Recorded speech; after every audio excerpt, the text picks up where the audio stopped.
Welcome back, everyone, to another reaction video. Today we're going to go back to the channel Trust Me Bro, which has some pretty interesting content, and we've done a few reactions to before.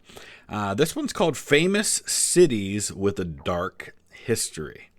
So I have no idea what we're getting ourselves into today, but I thought it would be something interesting to check out. So I'll put the link in the description, as always, so you can check it out and see his other videos without my commentary. Let's go ahead and dive right into this one. Cities are a lot like people. They have an aura, a vibe, and most importantly, a history. Just like people, typically the more famous a city is, the more crazy its history is. And that's exactly what we're going to discuss. In this video, we're going to look at famous cities with scary and honestly crazy histories. Each history, I think that's probably going to be true for most cities with any length of history, right? Is going to be getting progressively darker, and for the sake of this video, we're only going to be focusing on one specific element from each city's history. Got it? Let's begin. Starting our journey with one of the most famous cities on this list, we have Paris, France. Now, if you already know what I'm going to talk about, here's a cookie. But if you don't, listen up. This part of France's history isn't extremely dark, it's just creepy. And if you don't know what I'm talking about yet, I am talking about the Paris catacombs. The catacombs aren't creepy, though. They're actually really interesting and kind of solemn. I had the chance to go in the catacombs. It's really pretty fascinating. Has had a long, vast history with many ups and downs, so I chose something rather interesting and tame to start off the list. In case you're unfamiliar, the Paris catacombs are an extensive underground tunnel system below Paris. It extends about 250 kilometers long and it contains the bones of over 6 million people. The Paris catacombs exist because at the time, France's graveyards were overflowing and in some places leaching into the water system. Definitely not what you want to be drinking. The lack of space was becoming unsanitary, and on top of that, Louis XVI was trying to expand Paris and more land was needed. This is all absolutely true. The difference between, say, the Paris catacombs and the much, much older Roman catacombs, which I had also the chance to go in and visit, is that the Roman catacombs not only date back to like 1800 years ago in many cases, and they're much more extensive than the Paris ones.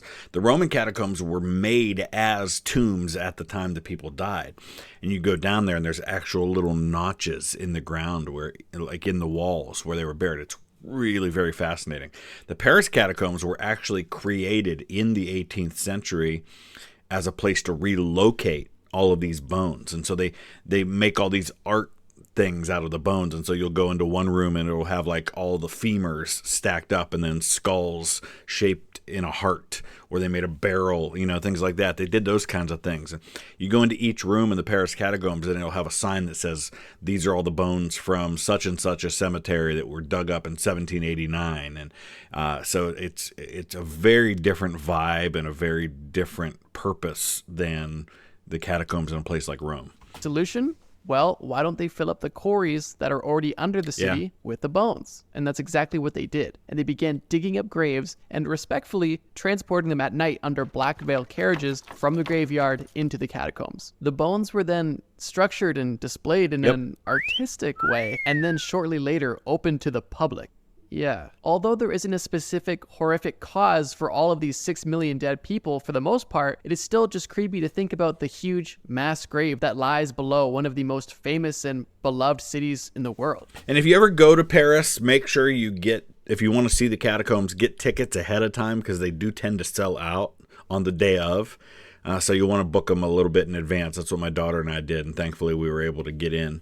And just be respectful of the fact that these are the bodies of millions of dead individuals. You know, people were taking selfies down there and stuff, and I just kind of felt really uncomfortable with that. That's just my personal feeling, though. I really wanted to add this example, one, because it was tame and it was a great start to the video, which, I mean, keep in mind this video gets gruesome pretty quickly, but also just because of the fact that you don't typically think about this when you think about a Paris trip. You think about eating a croissant, seeing the Eiffel Tower, visiting the 6 million bones below the city. Like, that typically isn't on the to-do list. Maybe it is for some, but it never was for me. So I thought I'd mention it because I feel like that is really unique to Paris. Moving on. Next up, and already exponentially higher on the darkness meter, we have Salem, Massachusetts, which is also the only entry on this list that is famous for its dark history. And unless you've been living underground... That's a really good point. I mean, when people talk about Salem, Massachusetts, and I know somebody will point this out in the comments, so I'm just going to say it ahead of time. Technically, the Salem witch trials did not happen in Salem. They happened nearby, but Salem was the closest town at the time. Found with 6 million bones, and you would know that what I'm talking about is the Salem witch trials. The Salem witch trials were a series of hearings and prosecutions of people accused of witchcraft in colonial Massachusetts between February 1692 and May 1693. Only a short amount of time, but the amount of hysteria that took place within this amount of time is shocking. Witch trials and witch accusations have been a long-lasting occurrence across Europe for long before Salem even existed. By the time that the Salem witch trials happened, it was basically faded out across most of Europe and only existed on America and the fringes of Europe. Yeah, the Salem witch trials are just the most famous, but not even really one of the most deadly examples of this stuff. I think why Salem witch trials are famous, number one, is because it happened in the United States, and it was one of the rare examples of anything like that happening here. Because by the time you get to the founding of the United States, like he said, a lot of that has died out. But it's also because it really is a perfect example of how mass hysteria can run amok. It starts out with a couple of teenagers throwing accusations around, and next thing you know, everybody's accusing everybody.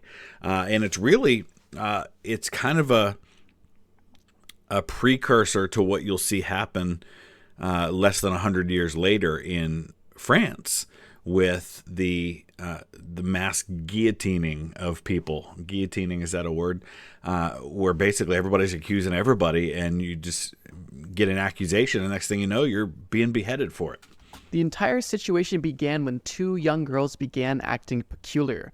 They began screaming, throwing things, uttering strange sounds, and contorting themselves. A local doctor visited them and was unable to explain their symptoms in a medical sense, and his only logical explanation was witchcraft. The afflicted girls accused 3 women of bewitching them. These accusations are believed to stem from social prejudice. The accusations spread quickly and fueled the existence of local rivalries, fear, and belief in the supernatural. This truly had an exponential effect because the more accusations there was, the more people began to believe in the supernatural. Yep. The local authorities shortly stepped in, and a specialty court was even created to deal with these matters specifically. With those courts came the trials, and with those trials came prosecutions and executions. And there's such a weird kind of quirk of the law about how this stuff worked as far as the legality of it and pleading guilty versus pleading not guilty. And so you have a guy like Giles Corey who refuses to plead because if he pleads not guilty and then is found guilty, then all of his property could be taken away and it would hurt his family. And so by not pleading at all, they couldn't actually put him on trial, and so they pressed him under a board with rocks, and eventually he was pressed to death, and he was crying out, more weight, and horrible stuff. More than 200 people were accused, 30 people were found guilty, and 19 people were executed by hanging. The Salem witch trials... I think it's actually 18 by hanging and 1 by being pressed to death. Let me double check that. Okay, so it was 19 who were hanged. You have 1 on June 10th, 1692, 5 on July 19th. That was Sarah Good, Rebecca Nurse, Susanna Martin, Elizabeth Howe, and Sarah Wilds. 5 on August 19th, Martha Carrier, John Willard, George Burroughs, George Jacobs, and John Proctor. And 8 on September 22nd. There was Mary Easty, Martha Corey, who was Giles Corey's wife, Anne Pudeator, Samuel Wardell, Mary Parker, Alice Parker, Wilmot Redd, and Margaret Scott. Several others, including Elizabeth Proctor and Abigail Faulkner, were convicted but given temporary reprieves because they were pregnant. 5 other women were convicted in 1692, but the death sentence was never carried out. And then, of course, Giles Corey was hanged, and there is some evidence here. They're saying that most of his property had already been seized, and it was really more of him protesting the trial than anything else. So there you go. Are definitely a dark part in Massachusetts and America's history as a whole. And for me personally, the most interesting part about the story is just how quickly everything came and went. And how That's true. And now if you go there today, Salem it's kind of become this kind of like touristy thing where they've got all kinds of like witch stuff there. And like I was there in October, the year that I was there, and I went to the memorial site, which is in a cemetery where some of them may be buried.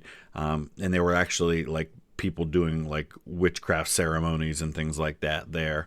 I believe they've been doing some excavations lately, and they think they've identified the hanging site and where some of the trials took place, things like that. So there is some history to be found there. how easily people were to believe almost nonsense with Yep. no evidence. It's rather strange and a very cautionary tale. And since we're already talking about witch trials, why don't we just talk about the heart of the witch trial? Edinburgh, Scotland. If you thought 19 executions was bad in Salem, Edinburgh had 1,500 executions by torturous means, not just hanging. And for my Scottish friends, I appreciate that he didn't call it Edinburgh, which is what some people do because it's spelled Burgh.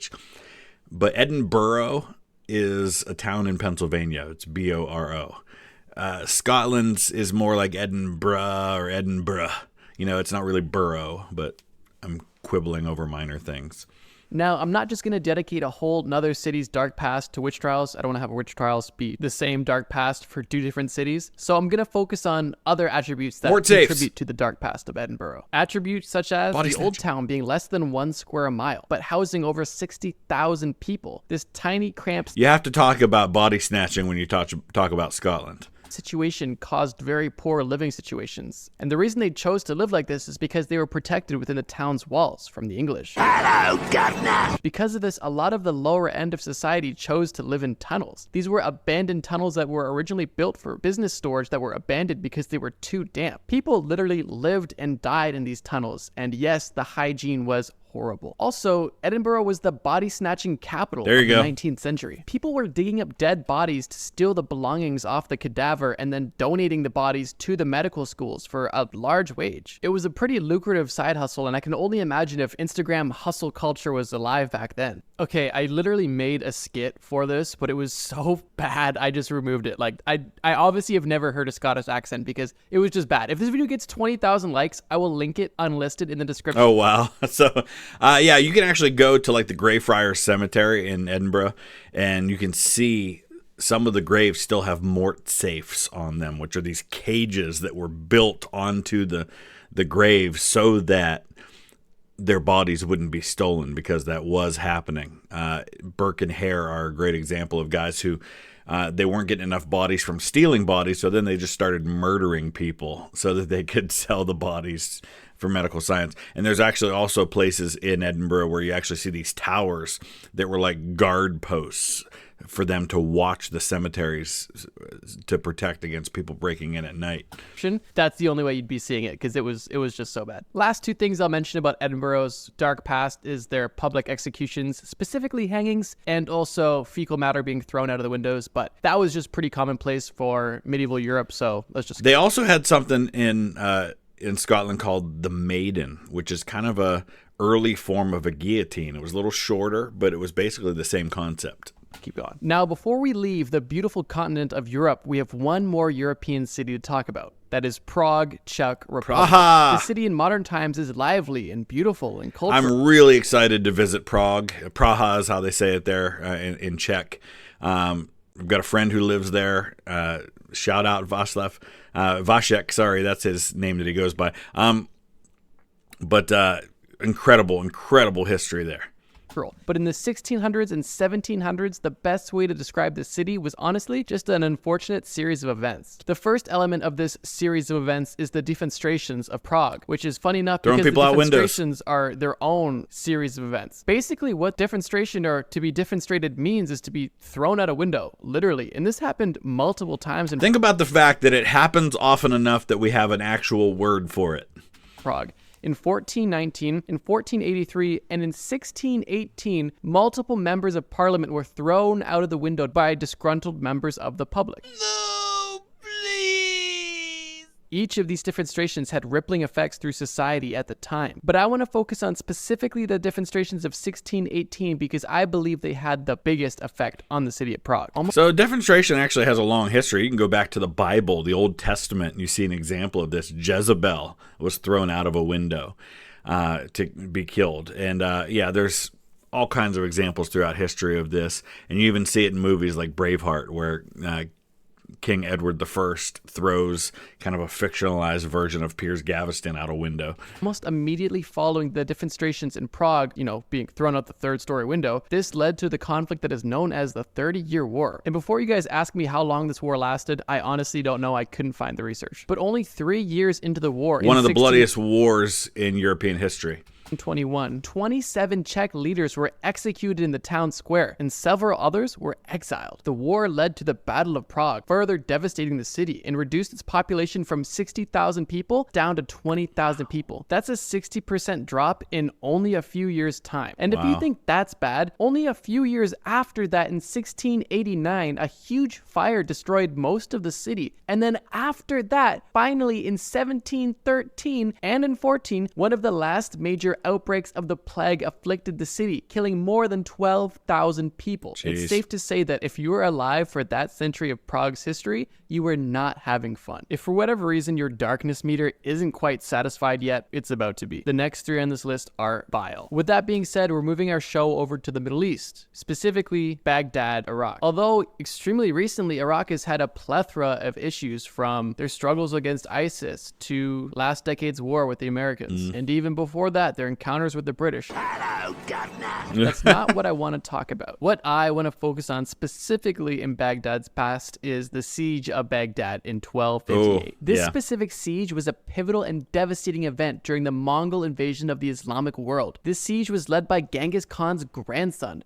We think a lot about Mongol invasions involving like Central and Eastern Asia and China, places like that, but we forget they did spread in every direction. They went into Europe, they went south into the Middle East. At the time, Baghdad was considered one of the most prosperous cities in the world and was known for its cultural and scientific achievements. Yeah. Although after a relatively short siege, the city fell to the Mongols. The Mongols sacked the city, destroying its libraries and its House of Wisdom and all of its infrastructure. There's several examples throughout history of times when we were really starting to make some great advances, and a lot of that got knocked out. Just looking at the Roman Empire and some of the stuff that they had that we didn't see again until the 1800s in big cities.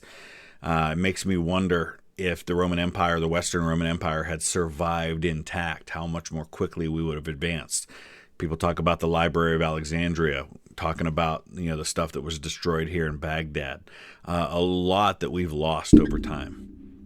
Caliph was captured and later killed, and this was honestly a symbolic end to the Islamic Golden Age. The death toll of the siege and the sacking of the city was estimated to be in the hundreds of thousands, making it one of the most catastrophic events in the history of the Middle East. The fall of Baghdad significantly weakened the Muslim world, leading to political fragmentation and making it more vulnerable to future conquests. This event has had a lasting impact on the region and is often cited as a turning point in Middle Eastern history. The darkest part about this, in my opinion, is definitely the long-term lasting effects of the siege. The death and torment of the hundreds of thousands of people on its own is horrible and cannot be forgotten or neglected. But the fact that this siege had such a long-lasting impact on Iraq as a country and the Middle East as a region is insane and, in my opinion, extremely dark. The one thing we should say here, though, is that, of course, Iraq as a country is kind of a modern invention.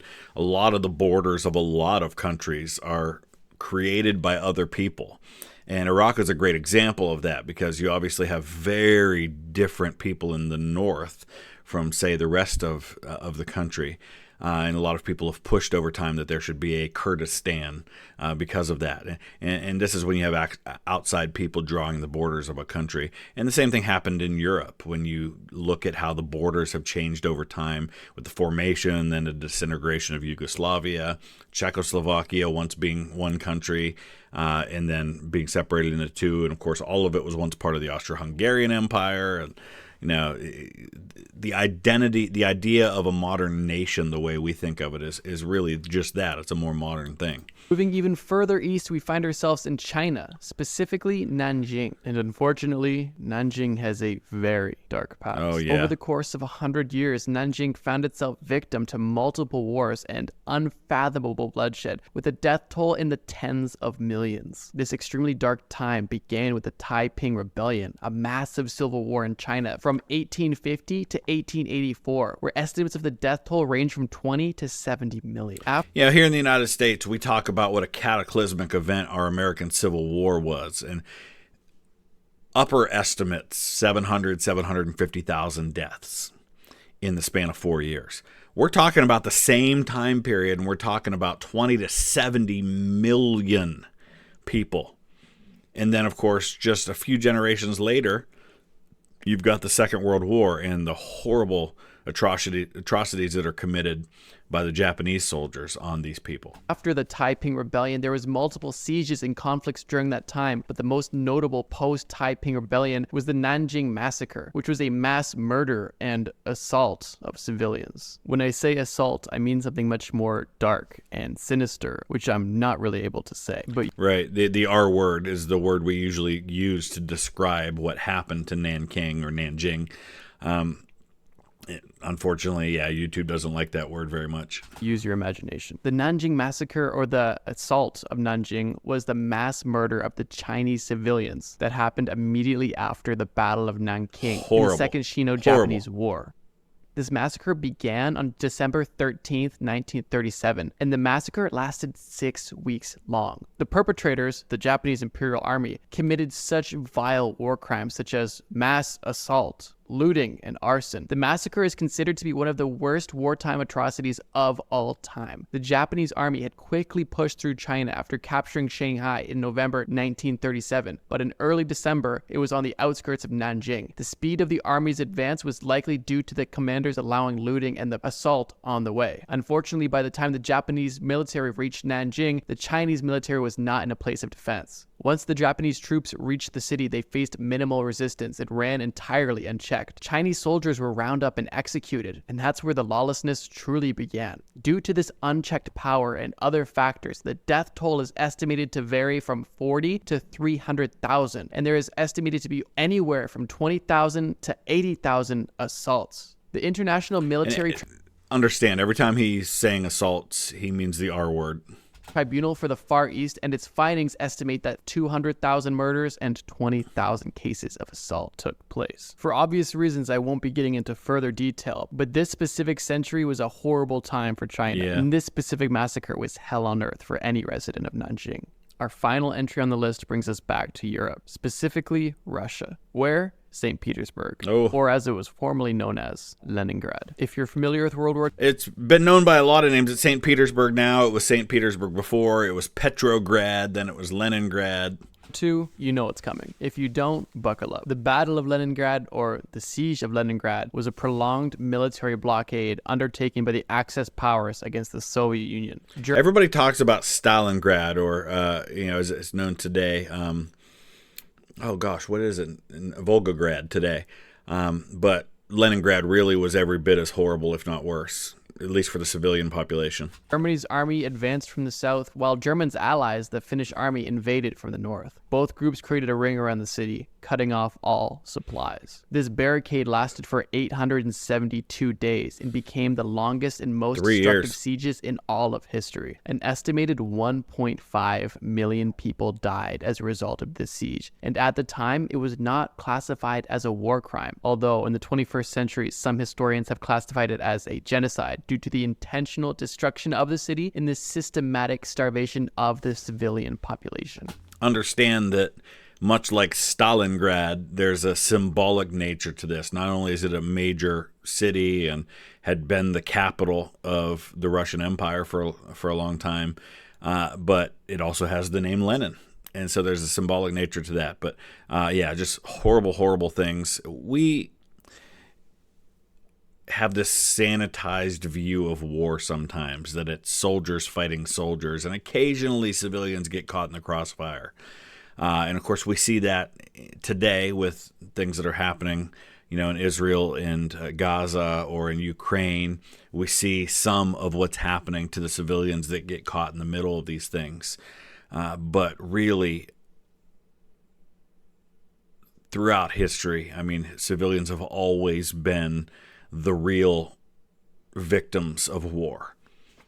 Germany wanted Leningrad specifically because of its cultural significance to the Soviet Union, and they were willing to do anything to get it. They motivated the Finnish army to join in on the battle by offering them part of the land once the siege was complete. Although they had every intention of taking the land, they didn't want to destroy it, and for a few reasons they didn't invade in the same manner as they did elsewhere via the Blitzkrieg. It's hard to truly get into the details of this story without getting too in the weeds about World War II history, but let's just boil it down to this. For over 2 years and 4 months, a city was surrounded by enemy forces with consistent fighting and no supplies in or out. The civilians were starved to death and frail, and over the course of this almost 2.5 years, 1.5 million people died. Today, the city is beautiful, vibrant, and cultural, but not long ago, millions of people were dying by starvation and war in one city, in one battle. If that's not dark, I don't know what is. This video really serves as a small spotlight on a small amount of some of the torment that has happened across the world.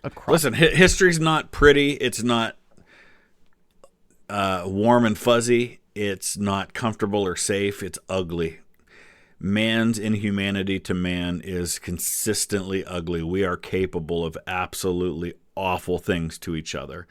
And as I say all the time when I speak to people with Rachel's Challenge, honestly, 90% of the world's problems would disappear tomorrow if we just learned how to treat each other better. So I guess if there's anything we can take from this dark story, it's that. But I'll let him finish up. Across history. It really makes you appreciate the relatively peaceful times we're living in now. But let me know what you guys think. How many of these cities' histories were you aware of? And all right. Yeah, I mean, I feel just after talking about all that stuff, just about focusing on kindness. And, we focus so heavily on what divides us. We love to talk about politics and religion and our strong opinions on different things. But, man, there's so much more that brings us together. And, there's a perfect example of this today without getting into it too much. My friend JD over at the History Underground, he posted his video, which is very similar to the one that I posted of the event we got to be a part of where we saw Sam Waterston and Martin Sheen in the cemetery where Sam Waterston read the Gettysburg Address, and Martin Sheen talked a little bit too, and somebody got on and started commenting about Martin Sheen's politics and basically just kind of slandering the guy because of who he chose to support. And listen, we don't have to agree on that stuff, and I totally respect anybody who has differing opinions than me when it comes to politics and religion and anything else. As long as you know what you're talking about and you have sincere beliefs, good for you. But Martin Sheen's just an obnoxiously nice guy. I mean, like, I cannot overstate what a good person he is. And the fact that he and I might vote for different people, to me, is irrelevant because I would love to have the guy as a good friend because he's just a nice guy. And I'd rather focus on that than the fact that he and I might have differing views on politics. So if we could learn to do that a little more, the world's a better place. All right, off my soapbox. Put some links up to some other videos you can check out. Hope you guys have a great day. Thanks for watching.